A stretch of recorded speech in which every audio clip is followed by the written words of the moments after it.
අසියු මෙතන ආතල්නේ බා මේ මම අතෙන්ට එනවා සීනි බෝලෙත් එක නිදාසේ ඉන්න එක්කගෙන එනවා ඉතින් තමුස් ඉතින් මෙතන මේ බොරු මාරිස් දානවනේ ඇවිල්ලා එක්කන් එනවා මම අක්කට කියන්නේ තමුසට මම ඩිස්කවුන්ට් එකකුත් දාලා දෙන්න යක්කෝ තෝ මට ඩිස්කවුන්ට් දාන්න මං ඔබේ මල්ලි නේද ඔබ මගෙන් සල්ලි ගන්නවද තමුසේ මල්ලි වත්තේදී මෙතනදී මගේ කස්ටමර් හරි කස්ටමර් නම් මොනවද තමුසි කියලා කතා කරන්නේ ඔයා කියන්නේ ඔයා හරි මේ තමුසේ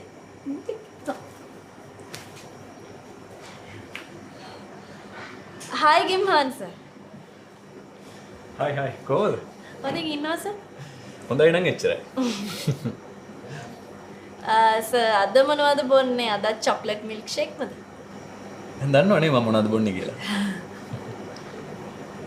වැඩරෙක් කෙනෙක් ගත්තද? හා? වැඩ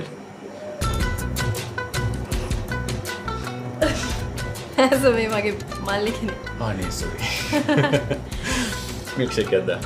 හරි sir. sir වාඩි වෙලා ඉන්න මම අරන් එන්න.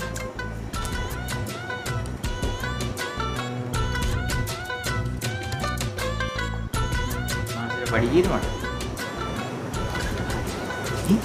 කවුද මම කස්ටමර් කෙනෙක්. කස්ටමර් කෙනෙක් වුණාට තමුසේ හැමදේම දන්නවනේ එහෙම තමයි අපි ළඟට එන කස්ටමර්ස්. මේක හරියන්නේ නැහැ අක්කේ මණ්ඩලයට කියන්න වෙන මණ්ඩලේ කවුද? අපේ නිසයි අපේ අක්කයි කිසිදානේ. පිස්සු දානේ යකෝ මේක හැබෑම වෙනසන්නේ සොසියකවත් දෙීම කතා කරන්නේ මට ලැජ්ජ කරන්නේ නැතුව යන්න ඕනේ.